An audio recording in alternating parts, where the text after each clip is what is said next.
Hi guys, this is Hero. How's everyone doing today? Ajabala Kamcho, Ad Sub Kesaho. So today I'm going over Venus's transit in the sign of Taurus. Okay, so this transit occurs between May 19th and June 12th. Okay, so May 19th, it's right around the corner from today, and June 12th is a little less than 4 weeks from now, right? Now, right off the bat, in general, you could jump to the conclusion, right, that, oh, Venus is in its own sign.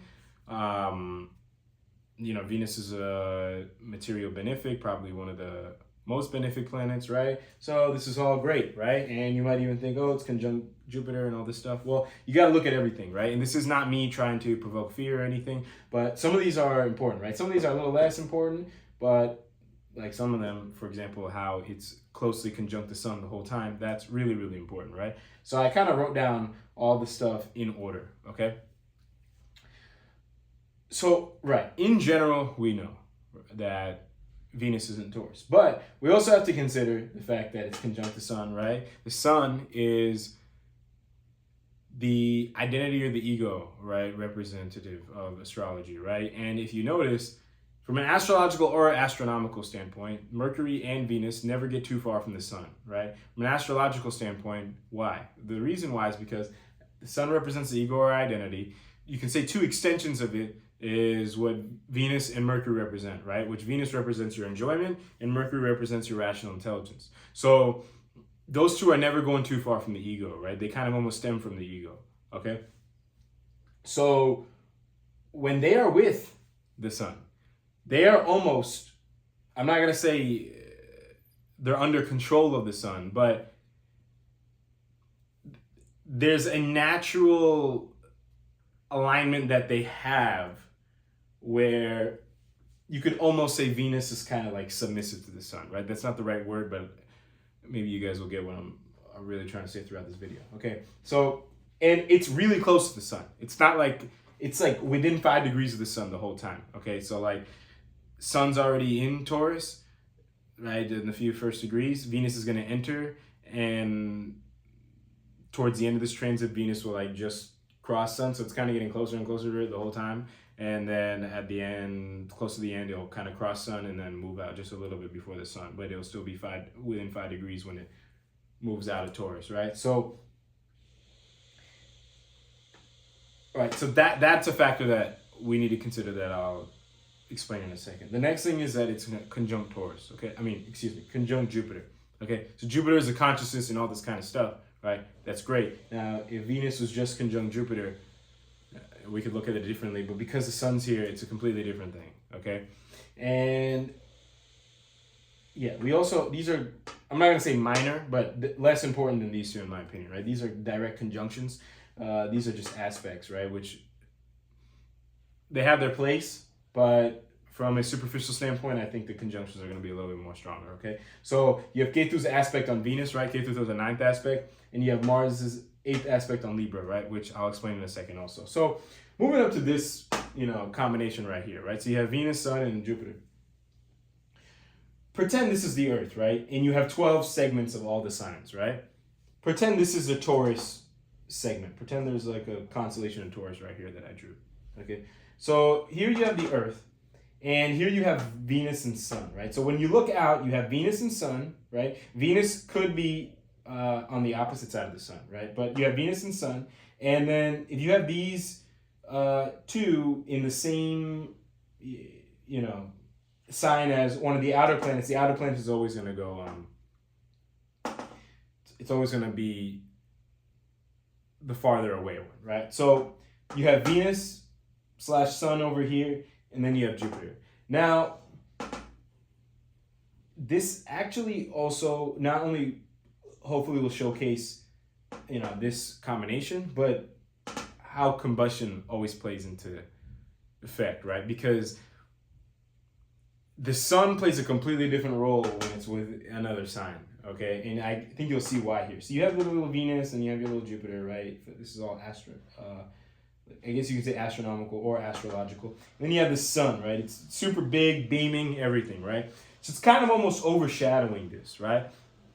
The reason why, if you're into like spirituality or self-development or everything, what is it all about? It's all about detaching from the ego, right? Now here, the ego is directly with your sense of enjoyment and your sense of spiritual elevation and consciousness, right? So you can see here how it's not like, whoa, Venus is in your own sign, hooray. Like, you have to really consider this, right? So I'll talk about these two first, and then I'll kind of tie this in, since this is from the perspective of Venus. Okay? So, in general, like Venus in Taurus, right? So Venus represents your sense of enjoyment, and Taurus, you can kind of say, represents the thing side, versus Libra represents the people side of enjoyment, right? So Venus in Taurus means that you could have the ability to appreciate and enjoy things. Now you add in the ego here. What happens? Okay. Now your ego wants to enjoy. Okay? So basically what could happen, you gotta look at everything, but what you could kind of feel a little bit more here is that if I'm just looking at this isolated, piece by itself, like I said, this is kind of in charge of the show here, and I hope you can see from this diagram why. Okay, and like I said, Venus could also be on this side of the sun, right? You have the sun, you have the ego. It wants to enjoy, right? Now, Venus is actually allowing your true enjoyment to happen, but it's only if your ego, to an extent, is also enjoying as well. Okay, so if your ego is enjoying, your actual enjoyment will be amplified a lot.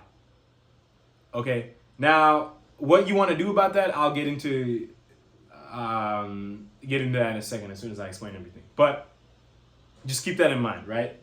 Your tendency to enjoy is high, but only if your ego can enjoy also to an extent, right? So, yeah. Now, you have Jupiter here, right? Which is your consciousness. Now, like I said, it's kind of getting blocked by the sun, right? The sun's here doing its thing, right? But your Jupiter kind of still throws its little effect here, right? And then this is where I can kind of tie this and this at the same time, but I'll start with this. Your consciousness is here kind of in the background, okay? So, like I said, we're adding layer by layer. So, we actually have the ability to enjoy. We can enjoy pretty much if our ego says we can enjoy, but we can actually enjoy. If Venus wasn't here, our ego would try to enjoy, but you wouldn't really get any fulfillment, right? But this is one of those times where whatever your ego says, I'm not going to say you're going to feel like bliss and happiness and like supreme fulfillment, but you might not feel as empty inside because Venus is actually here and allow you to enjoy the things that your ego is trying to enjoy, right? It's kind of allowing you to look at kind of you can kind of enjoy any situation or anything you're given in life, right? So if your ego kind of is searching for something, you'll kind of be able to grasp some sort of actual deeper enjoyment behind it rather than just superficial pleasure, okay? And you have your consciousness, right? Your consciousness is kind of to an extent, gonna try to drive your sun, or like this whole situation here, to not try to enjoy, I guess you can say bullshit things, right? Your ego is going to try to enjoy all kinds of things, right? But your Jupiter is kind of going to, but like I said, it's not going to be super duper strong, right? Because, like I said, it's being really hampered by the sun here, right? But to an extent, it's kind of going to try to put its weight here and say, hey, don't try to search for enjoyment from this, right? Like, don't try to search for, enjoyment from, I don't know, like some things that, there's plenty of things that people search for enjoyment from that they shouldn't, right?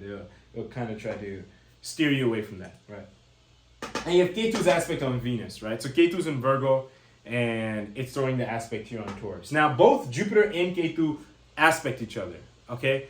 And, they both influence this. Now, Jupiter influencing it more because it's here, but then Ketu's also aspecting. So, Jupiter's kind of like the true, like, grounded consciousness. Ketu's kind of like the extreme detachment, right? Now, Jupiter has more of a say here, right? But Jupiter is also the one that's combust. Ketu's not. Okay, so what this means, all right, so if you take this picture and then you add Ketu here, right, just to an extent, you're adding some level of detachment here. Now, this is where it kind of gets tricky, right? Because you have so many variables. Now I'm going to kind of start just saying ideally what would be the best scenario, right? Rather than just kind of exploring every option, right? Like here, okay, so it's saying extreme detachment, right? So you can kind of use this to an extent to, you can kind of use this detachment and this detachment to stay away from the bad sources of enjoyment, and I'll tell you why. So Ketu will, I'm not going to say put a grip on the sun, but it'll try to lower this, right? It'll try to, I'm not going to say cool it down. That's not really the right word, but it'll try to filter out the sun, right? But when it filters out what the sun does, those stuff gets enhanced a lot because Ketu's like kind of karmic and all over the place, right? So it's filtering out what the sun wants to do, right? Because it's kind of in charge here. It's filtering out your enjoyment, what it's searching for in enjoyment. But whatever it filters out, it has more of a bias to actually get those things done, right? So you could feel it more extreme that, okay, certain stuff you really can live, like you really don't pay any attention to, but the other stuff, it's like, man, I really want to do those things. I really want to try that out or whatever, right? Now, I really want to do those kind of things. Now, this is where you can use your Jupiter to hopefully keep, you know, this thing in mind. Okay, that, hey, look, you know, like we really want to do this stuff. So just to recap, the Ketu kind of, like I said, you got to look at everything, right? But this is just my little perspective on this little piece of the puzzle going on here, the one tiny piece of the puzzle. That Ketu's kind of saying, hey, look, forget this, just focus on what I want you to focus on, right? So then this thing is like, yep, okay, fine, we're going to enjoy the stuff that you say to focus on. Now Jupiter is saying, hey, now those things that we're focusing on, we have less to focus on, so we're going to focus on them a lot more, right? That's just kind of how Ketu works. Jupiter's kind of going to say, oh, dude, some of those things, it's going to be a little bit harder for Jupiter to kind of say no, right? Because not only does it have the combustion to fight, but now it has Ketu to fight also. Because Ketu's kind of gonna give Sun the green light, like, yep, do those things. And Jupiter's trying to kind of say, no, don't, right? To an extent, right? I'm obviously explaining this a little bit unorthodox, but Ketu and Jupiter, if they're both saying no about something, that's fine. If Ketu's saying no, but Jupiter is saying yes, that's also kind of fine, because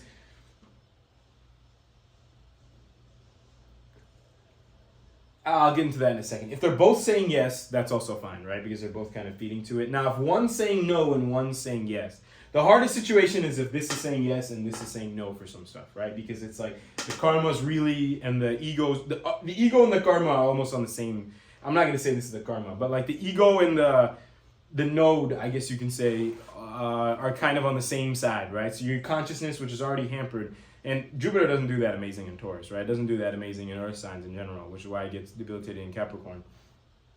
It's kind of hampered trying to,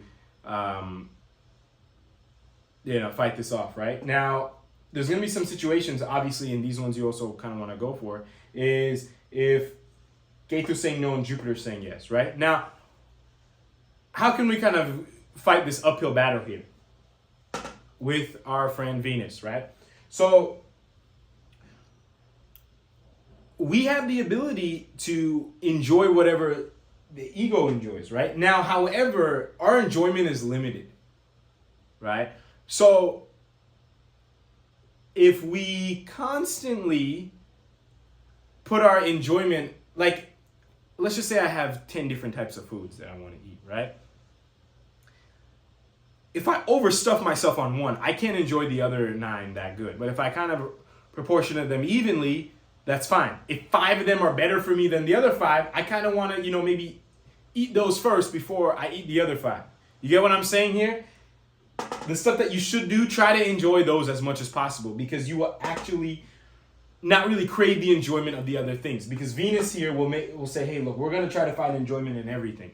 Okay? So what we want to do is we want to do the things that basically you could say that Jupiter kind of wants the consciousness to do, especially if Ketu's on board, right? And we want to just maximize our enjoyment out of that. Because like I said, at the end of the day, this is just a temporary transit, right? So you just, and if you have this as your natal position, that's a different story, right? But it's actually not a different story, but it's a lot easier if it's just temporary, right? So you kind of want to just say, hey, look, the stuff that the consciousness says to enjoy, you want to enjoy that, right? Especially if there's some karma or some detachment that we can find by enjoying this. Like if you,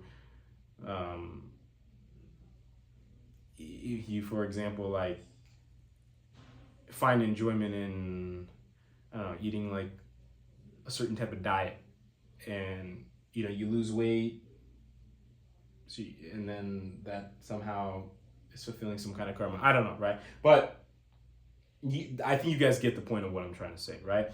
Do stuff that the consciousness wants, right? Your ego is gonna have no choice. You're gonna have no choice but to do some stuff your ego wants to do. But let your consciousness speak up as much as possible, right? And for that, you need meditation or something like that. And then you have to remember that no matter what you do, you're gonna have a higher tendency to finding enjoyment from whatever the ego wants to do. So you might as well pick the good stuff.